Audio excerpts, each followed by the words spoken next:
By May 1945, Germany had surrendered, but scattered across Europe, the most feared tanks of World War II, the Tigers, still lay in wait, their secrets locked inside steel and firepower. Surrender, abandonment.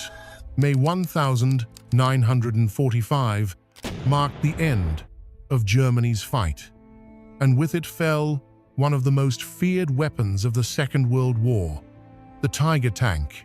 Across battlefields from Normandy to the Eastern Front, hundreds of these massive machines sat abandoned, destroyed, or captured. The Panzerwaffe, once a formidable fighting force, had largely ceased to exist. Tiger I and Tiger II tanks were immobilized by fuel shortages, mechanical failures, or destruction from overwhelming Allied firepower. Many crews abandoned them along roads, forests, or battlefield edges. By Germany's unconditional surrender on May 8, roughly 1,800 Tigers had been produced, but the majority had already been lost in combat. The survivors varied in condition, some intact, some disabled by crews to prevent capture, and others partially operational. In depots across Germany, technicians left Tigers in various states of repair, while technical documents, spare parts, and manuals were scattered across factories and storage yards. Soviet, American, and British armies each encountered these tanks in different circumstances. Found examples at Henschel factories. In northern Germany, the British discovered abandoned heavy battalions, and on the Eastern Front, the Soviets captured tanks across Silesia, East Prussia, and Czechoslovakia. Some tanks were pristine, surrendered intact by disciplined units, while others had catastrophic damage, including blown turrets, penetrated armor, and destroyed engines. The variety surprised Allied officers, revealing both the Tiger's engineering strengths and its battlefield vulnerabilities. These abandoned Tigers represented the collapse of German armored power and the beginning of a frantic effort to assess and control them. Allied discoveries. Allied forces treated Tiger tanks as high-priority intelligence targets. American, British, and Soviet teams were eager to understand their technical capabilities and operational strengths. Testing grounds in Germany, Austria, and elsewhere quickly became crowded with captured Tigers. At Kummersdorf and Hillers, the Americans found tanks in various states of completion, alongside detailed maintenance logs, spare parts inventories, and operational manuals. In Bavaria, Henschel facilities revealed late production Tigers and partially finished prototypes. The British discovered entire battalions of heavy tanks abandoned in northern Germany, while the Soviets captured large numbers across Eastern Europe, including Silesia, East Prussia, and Prague. Each nation approached the tanks differently. The Americans prioritized practical testing for armor penetration and gun performance. The British focused on mechanical systems, reliability, and maintenance. And the Soviets combined technical analysis with propaganda and operational experimentation. Allied investigators found Tigers with modifications reflecting wartime experience, including different track designs, armor adjustments, and experimental turrets. Documentation provided insight into combat performance, component durability, and logistical demands. Captured crew notes detailed daily maintenance issues, average failure rates, and supply requirements. The tank's conditions ranged from pristine to heavily damaged, revealing both German engineering sophistication and field vulnerabilities. Observing these machines firsthand allowed Allied engineers to understand why Tiger tanks had proven so formidable in combat, and provided the foundation for post-war armored development in all three Allied powers. Moving challenges. The Tiger tanks presented immediate logistical problems due to their size and weight. Each Tiger I weighed over 50 tons, while the Tiger II tipped the scales at 70 tons, making transport and recovery extremely difficult. Moving them required specialized vehicles, cranes, rail transport, or heavy recovery equipment. Field crews had abandoned many during retreats, often leaving them in difficult terrain, forests, rivers, or uneven roads. Allied teams had to immobilize weapons, drain fuel, and sometimes dismantle tanks before transport. Engineers struggled to navigate fragile components, heavy suspensions, and limited lifting options. Some Tigers had been sabotaged by German crews, with blown turrets, damaged engines, or destroyed tracks, making them immovable without repair. In rivers or lakes, tanks were often submerged, leaving only partial wrecks for future recovery. The Allied Control Commission issued protocols to neutralize tanks, balancing safety with intelligence collection. The sheer weight and complexity meant moving Tigers was slow and resource-intensive, especially in devastated post-war infrastructure. Despite these challenges, tanks were systematically gathered for evaluation, destruction, or preservation, depending on condition, rarity, and strategic value.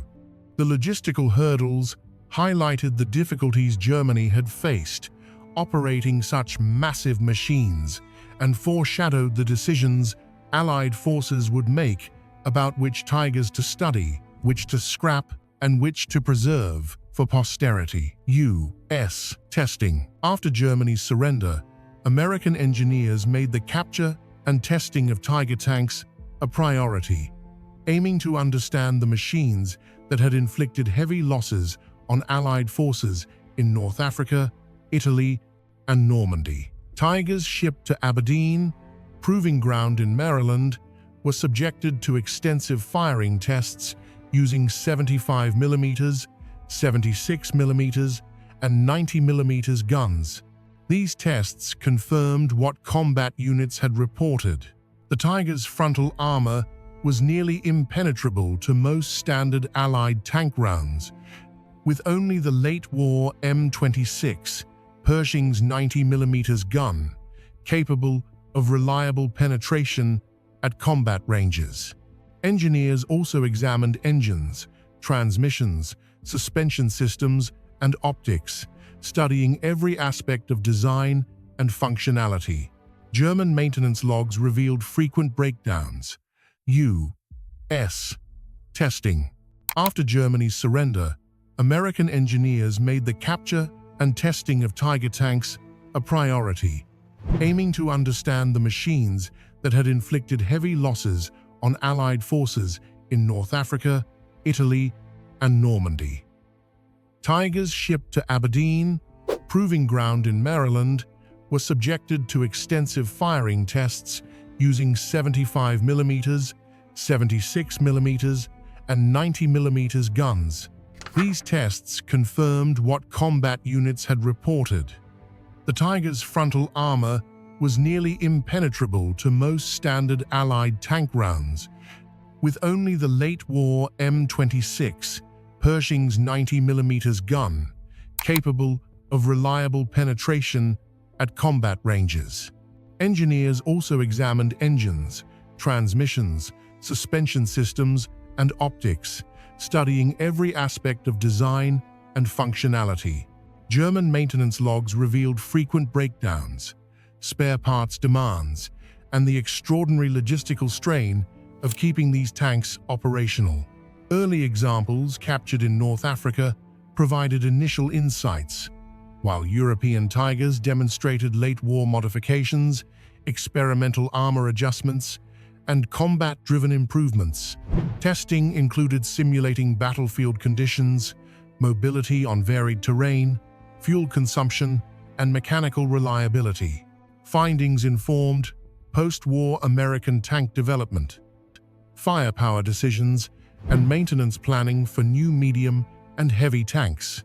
Beyond technical study, the Tigers represented a symbol of German engineering prowess and the challenges Allied forces had faced, merging operational lessons with an understanding of mechanized warfare that would shape Cold War armored strategy. British analysis. British engineers approached captured Tiger tanks with a combination of technical curiosity and extensive combat experience. From their first encounters in Tunisia to the brutal battles of Normandy, British crews had learned to fear the Tiger's 88mm gun, which could destroy lighter tanks like Cromwell's and Churchill's at ranges where return fire was often impossible. After the war, captured Tigers, including the well-known example at Bovington, engineers meticulously studied engines, transmissions, interleaved road wheels, and suspension systems, recording both innovative German engineering and practical limitations. The Maybach engine provided remarkable power, but consumed fuel at a prodigious rate, and field repairs demanded specialized knowledge, tools, and spare parts. Optical systems and fire control mechanisms were examined to understand the precision of German gunnery, while mobility trials tested performance over varied terrain.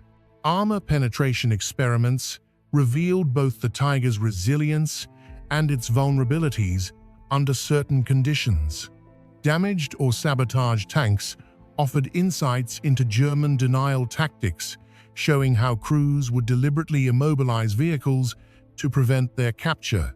Findings from these studies influenced British post-war armored development, helping to design heavier, more reliable tanks with improved mechanical systems, better maintenance, accessibility, and enhanced battlefield survivability.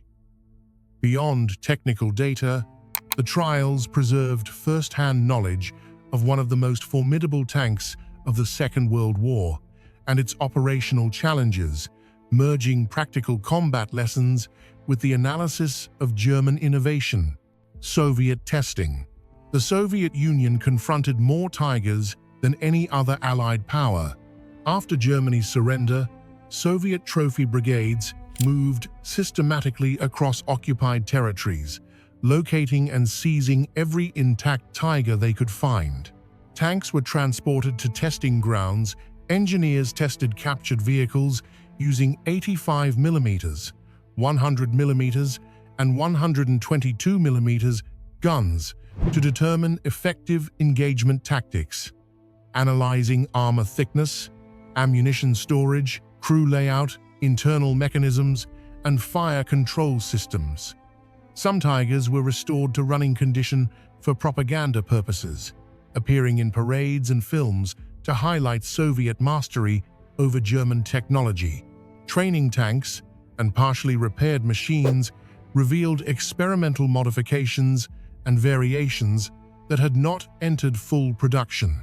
Stalin personally oversaw the studies, ensuring findings influenced Soviet heavy tank development, including the IS-3 and T-10.